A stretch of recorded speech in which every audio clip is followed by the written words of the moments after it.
I adjusted my telescope for the 4th time tonight, trying to get the focus just right. The moon hung there like always, bright and cratered and completely normal looking, which should have made me feel better, but somehow didn't. 3 nights ago, I'd seen something that made my skin crawl, a dark shape moving across the lunar surface, not a shadow or a crater, but something that looked almost organic, spider-like, if spiders were the size of mountains and lived on the moon, which they obviously don't because that's insane. I'd convinced myself it was equipment malfunction or atmospheric distortion or maybe just my brain playing tricks after too many solo night shifts. But then it showed up again the next night, and the night after that, each time clearer, more defined, more impossible to explain away. "You're losing it, Ramsey," I muttered, stepping back from the telescope. The October air bit through my uniform shirt, and I pulled my jacket tighter. Seeing things that aren't there. But I knew what I'd seen. The thing had moved with purpose, not like debris or optical illusions. It had legs or appendages anyway, that stretched and contracted as it crawled across the sea of tranquility like it owned the place. I'd tried taking photos, of course. Spent half my shift last night clicking away with my camera pressed against the eyepiece. The pictures came out like garbage, blurry smears that could have been anything or nothing. My hands had been shaking too much, or the exposure was wrong, or the universe just didn't want me to have proof. Timothy's reaction this morning hadn't helped my confidence any. I'd found him in the break room around 7, pouring coffee that looked thick enough to patch potholes. "Hey Tim, weird question," I'd started, trying to sound casual. "You ever notice anything strange about the moon lately?" He'd looked at me over his steaming mug with those tired blue eyes that had seen 20 years of Park Service weirdness. "Strange how? Like, movement, on the surface." Timothy had laughed. Not mean, but the kind of laugh you give someone when they're clearly overthinking things. "Grant, buddy, you need to lay off these solo shifts. They're messing with your head. I'm serious, there's something up there. Yeah, it's called the moon." He'd patted my shoulder like I was his nephew asking about monsters under the bed. "Maybe take a few days off, get some sunlight. All this night work isn't natural." So much for backup from my colleagues. Then came my weekly check-in with Peyton yesterday afternoon. Usually these meetings were pure routine. Equipment status, visitor incidents, maintenance schedules, boring administrative stuff that we both wanted to get through as quickly as possible. But when I'd mentioned seeing unusual phenomena during my observations, something shifted in her expression. Her questions got sharp and specific in a way that felt more like an interrogation than small talk. "What kind of phenomena exactly?" she'd asked, leaning forward in her chair. "Just anomalies, probably equipment issues." "When did you first notice these anomalies?" "Few nights ago. Like I said, probably nothing." "Which nights specifically? And what time?" The way she'd pressed for details made my stomach twist. Peyton was thorough, sure, but this felt different, like she already knew something and was testing whether I knew it too. "Are you documenting these observations?" she'd asked. "Some notes, yeah. Standard procedure. I'd like to review those notes, for quality assurance." Quality assurance. Right. But what really bothered me was what I'd found when I came back to the ranger station tonight. My telescope, the one I'd carefully positioned and locked down before leaving yesterday, had been moved. Just slightly, maybe a degree or two off where I'd left it, but I was obsessive about these things. I always positioned it the same way, always secured the mount the same way. Someone had been here, someone had touched my equipment. I checked the locks on the station, all secure, no signs of forced entry, which meant whoever had been here either had keys or knew how to get in without leaving traces. I peered through the telescope again, scanning the lunar surface methodically.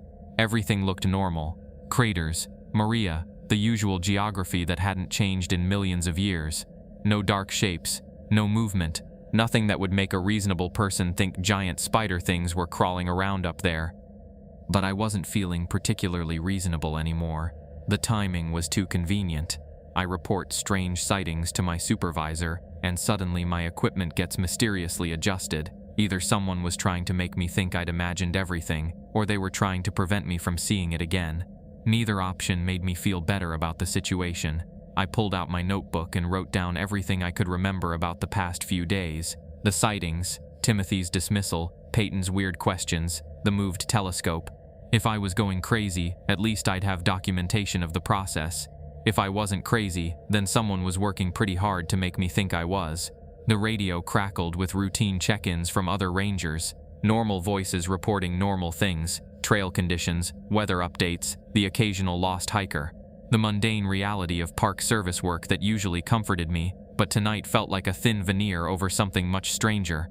I looked up at the moon with my naked eyes. It hung there, serene and unchanging, giving no hint of the impossible things I'd seen crawling across its surface.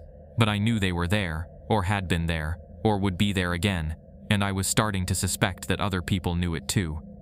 I found Peyton in her office the next morning, hunched over paperwork that she quickly shuffled into a folder when I knocked on her door frame. "Grant, come in." She gestured to the chair across from her desk, but didn't quite meet my eyes. "How was your shift last night?" "Interesting." I sat down and watched her face carefully.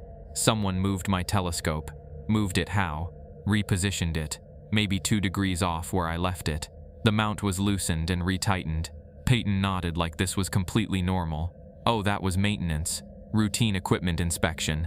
They check all the optical equipment monthly for calibration drift." "Since when?" "Since always. It's in the manual." She pulled out a thick binder and flipped through it, but I noticed she wasn't actually looking for anything specific. Section 12, subsection 4. All observation equipment gets monthly calibration checks. I'd read that manual cover to cover when I started this job. There was no section 12, subsection 4 about monthly telescope inspections. "Can I see that section? It's pretty technical. The important thing is that your equipment is properly maintained." She closed the binder and set it aside. "Was there anything else?" The way she avoided my question made my chest tight. Peyton had always been straight with me before, even when delivering bad news about budget cuts or policy changes. This careful deflection felt completely wrong. "Who did the maintenance?" "I'd like to talk to them about the calibration settings." "External contractor." "They're already gone." She finally looked directly at me, and I saw something in her expression that might have been sympathy or warning. "Grant, I need to ask, are you feeling all right? Getting enough sleep?" "I'm fine, because if you're having trouble adjusting to the night schedule, we can discuss a transfer to day shifts. Sometimes the isolation can play tricks on people." There it was again. Everyone wanted to convince me that my brain was the problem. "My brain is fine, Peyton. Something weird is happening, and instead of investigating it, everyone keeps telling me I'm imagining things." "What kind of weird things?"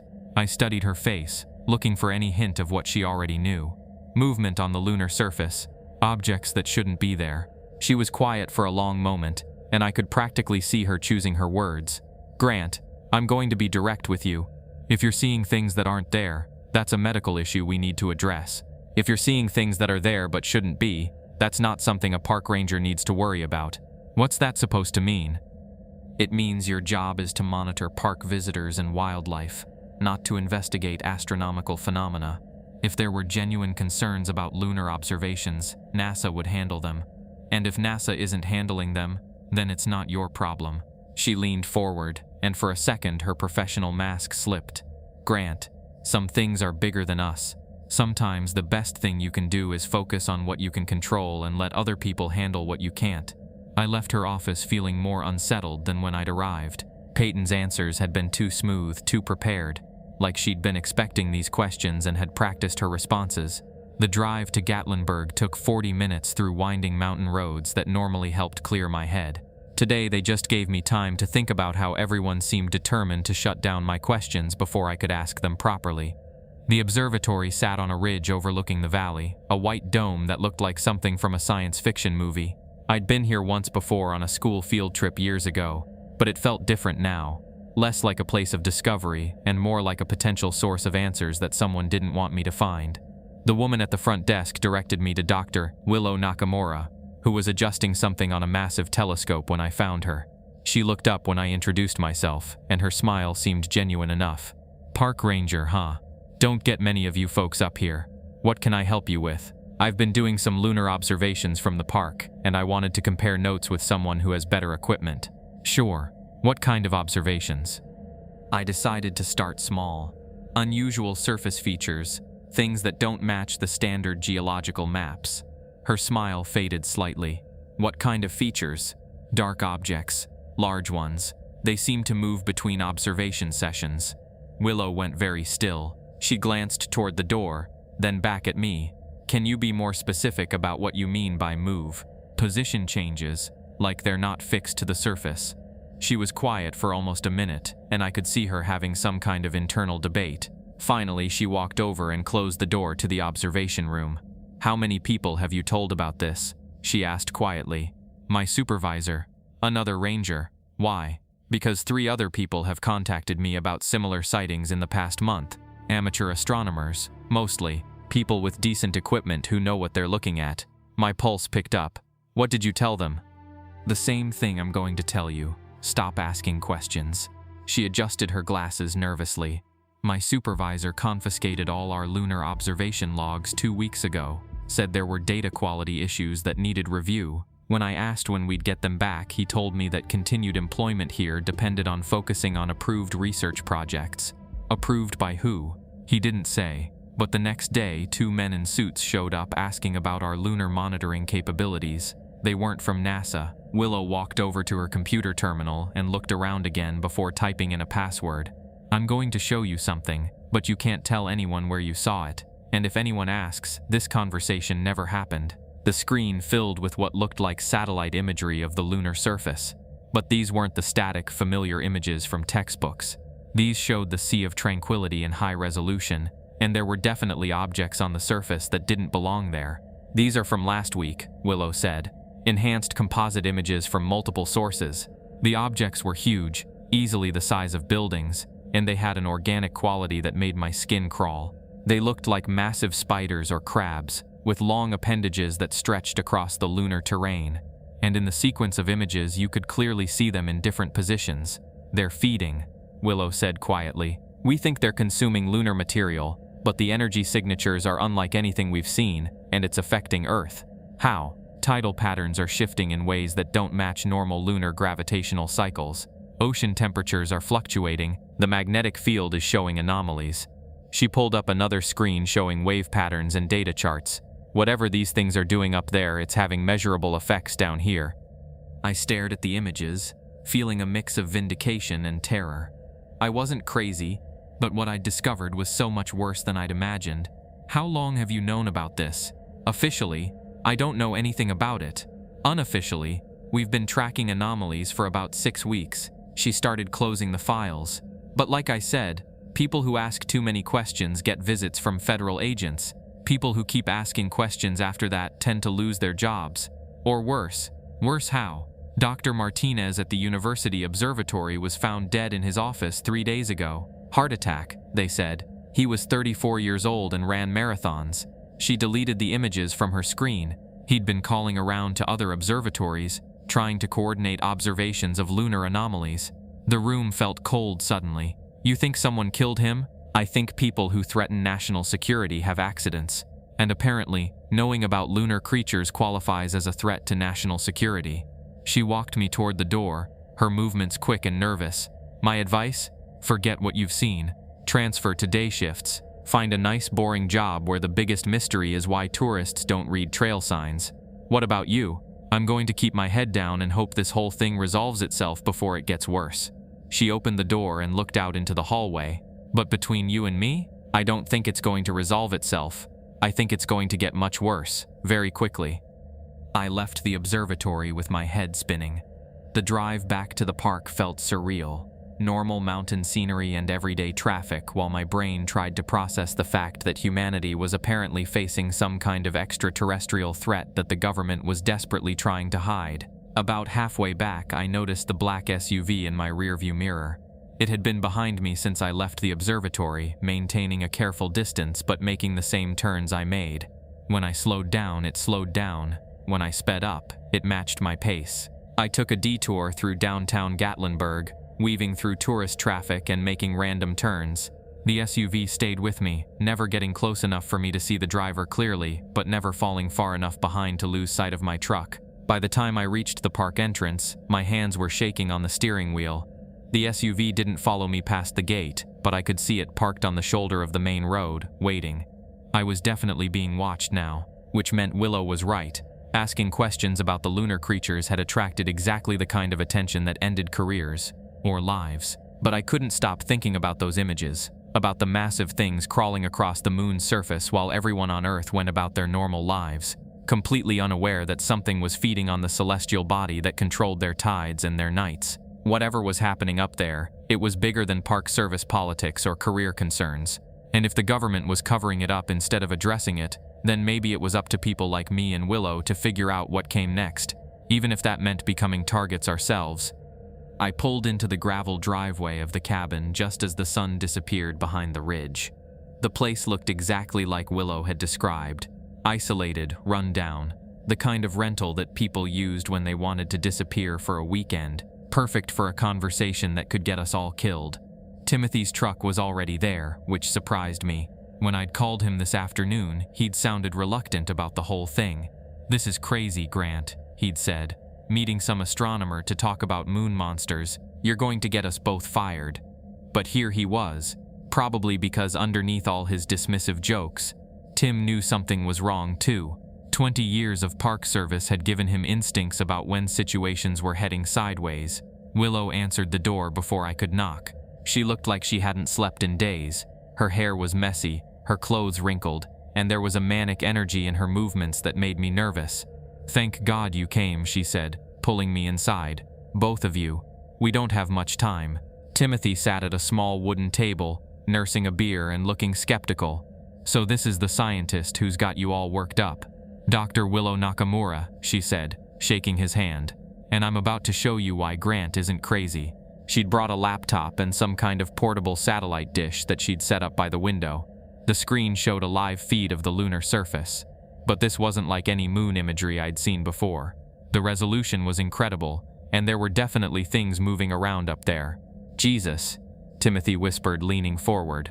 "What am I looking at?" "The end of the world," Willow said matter-of-factly. "Those creatures aren't just feeding on surface material. They're boring into the moon's core, destabilizing the entire gravitational system that keeps Earth's atmosphere and oceans in place." She pulled up another screen showing computer models and data projections. "At their current rate of consumption, we have maybe 6 weeks before the moon's mass decreases enough to cause catastrophic atmospheric loss. The oceans will start boiling off. The magnetic field will collapse." 6 weeks? I felt sick. "Are you sure? I've run the calculations 12 different ways. The margin of error is maybe a few days." She switched to another file. But that's not the worst part.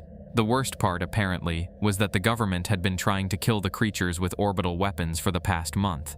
Missile strikes, laser arrays, even some kind of experimental particle beam that Willow couldn't fully explain. Every attack had failed, and each failure had made the creatures more aggressive. "I've been in contact with someone inside the military research division," she said. "Dr. Kaylee Morrison. She's been feeding me classified information because she thinks the public has a right to know what's happening." "And what is happening?" Timothy asked. "The creatures are fighting back. Every time we attack them, they launch themselves toward Earth. Most burn up in the atmosphere, but the bigger ones..." She pulled up satellite footage that made my blood freeze. "The biggest one started its descent 3 hours ago. The thing was massive, easily the size of a city block, falling through space with its appendages spread wide like some nightmare version of a skydiving spider. The trajectory calculations showed it would reach Earth's atmosphere in less than 48 hours. "Where's it going to hit?" I asked. "Best guess, somewhere in the Pacific. But the impact won't be the real problem. These things seem to be able to survive in vacuum, which means they can probably survive atmospheric entry. We could be looking at the first wave of an invasion." Timothy had gone pale. "Why isn't this on the news? Why aren't people evacuating?" "Because the government thinks they can still contain it. They're working on some kind of nuclear option, but Kaylee says the military leadership is split. Half want to try a massive coordinated strike, half want to evacuate major population centers and go public with the threat." "What does Kaylee think we should do?"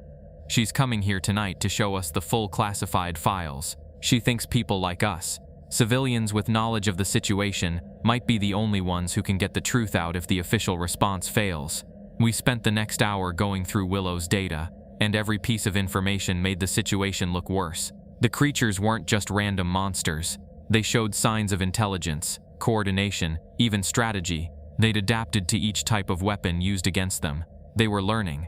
Around 9 o'clock, headlights swept across the cabin windows. A black sedan pulled up, and a woman got out carrying what looked like a military-grade laptop case. "That's Kaylee," Willow said, opening the door. Dr. Kaylee Morrison looked exactly like what you'd expect from a military scientist, professional, composed, and carrying herself like someone used to being the smartest person in the room. She shook hands with all of us, but her eyes kept scanning the area around the cabin like she was checking for threats. "Thank you for coming," she said. "What I'm about to show you is classified at the highest levels, but given the circumstances, I think transparency is more important than protocol." She set up her laptop and connected it to some kind of encrypted satellite link. The files she opened made Willow's data look like amateur hour. Real-time feeds from military satellites, detailed analysis of creature biology, tactical assessments of every failed attack. "We've been monitoring the situation for 8 weeks, Kaylee said. The first creatures appeared shortly after the Chinese lunar mining probe went dark. We think they were dormant in the moon's subsurface, and the mining operation woke them up. The footage she showed us was terrifying. Dozens of the creatures, maybe hundreds, swarming across the lunar surface like ants. Some were small, only the size of cars, but others were massive, with appendages that stretched for miles across the lunar landscape. The big one that's heading toward Earth isn't the largest," Kaylee continued. "It's just the first one angry enough to make the trip. If we can't stop it, the others will follow." "What's the military's plan?" Timothy asked. "Officially, continue targeted strikes while developing more effective weapons. Unofficially," she looked grim, "pray that something works before they decide to abandon the moon entirely and focus on planetary defense." "Abandon the moon?" Willow looked horrified. "If we lose the moon, we lose everything. The tidal systems, the atmospheric stability. I know, but some people think it's better to let the creatures have the moon and try to adapt to the environmental changes than to risk provoking a full-scale invasion." That's when I heard the helicopters. The sound started as a distant rumble, but it got louder fast. Multiple aircraft coming from different directions. Kaylee's head snapped up, and for the first time since she'd arrived, she looked genuinely surprised. "That's not supposed to happen," she said, closing her laptop quickly. "What's not supposed to happen?" I asked, but she was already moving toward the window. The helicopters were military, black, unmarked, and surrounding the cabin in a pattern that looked very much like a tactical operation. Spotlights blazed to life, turning the forest around us into a harsh white landscape of shadows and glare. "Dr. Morrison," a voice boomed from a loudspeaker, "exit the building with your hands visible. You are in violation of federal security protocols." Kaylee turned to face us, and her expression had changed completely. The concerned scientist was gone, replaced by something cold and calculating. "I'm sorry," she said, "but this was always the plan." "What plan?" Willow demanded. "Containment. Anyone with knowledge of the lunar situation is a security risk. The decision was made to eliminate all civilian witnesses." Timothy stood up slowly, his face hard. "You set us up.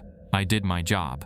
The information I shared with you was real, but it was also bait. We needed to identify everyone who had discovered the truth independently." She pulled out a sidearm that had been concealed under her jacket. "The official story will be that you were all killed in a gas leak explosion. Very tragic." The front door exploded inward as tactical teams breached the cabin. But Timothy was already moving, grabbing the heavy wooden table and flipping it toward the soldiers. In the chaos that followed, he shouted at us to run. "Back door, go." I grabbed Willow's hand and we bolted toward the rear of the cabin as gunfire erupted behind us. Timothy was buying us time, throwing furniture and fighting like a man who knew he wasn't going to make it out. We crashed through the back door and into the forest just as I heard a single gunshot from inside the cabin. Then silence. "Tim," I started to turn back, but Willow pulled me forward. "He's gone," she said, tears streaming down her face. "We have to keep moving." We ran through the trees, branches tearing at our clothes and faces. Behind us, I could hear soldiers organizing a search, their voices coordinated and professional. They'd done this before. When we finally stopped to catch our breath, maybe a mile from the cabin, I looked up through the forest canopy. The moon was rising, and there was definitely something wrong with it. A dark shadow was spreading across its surface, like a stain growing larger by the minute. "The big one," Willow whispered, following my gaze. "It's starting to eclipse the moon as it falls toward us." I thought about Timothy, about his 20 years of service and his protective instincts that had gotten him killed, about Kaylee's cold efficiency and the government's willingness to murder civilians to protect their secrets, about the massive creature that was probably going to hit Earth in less than 2 days while everyone went about their normal lives, completely unaware. "We have to warn people," I said. How? They just killed everyone who knew the truth except us. We're fugitives now. I looked at the shadow growing across the moon, knowing that somewhere up there, creatures were destroying the celestial body that had guided human civilization for thousands of years. And down here, the people who were supposed to protect us were more interested in controlling information than saving lives. Then we better figure out how to stay alive long enough to get the word out, I said. Because if we don't, everyone dies in the dark.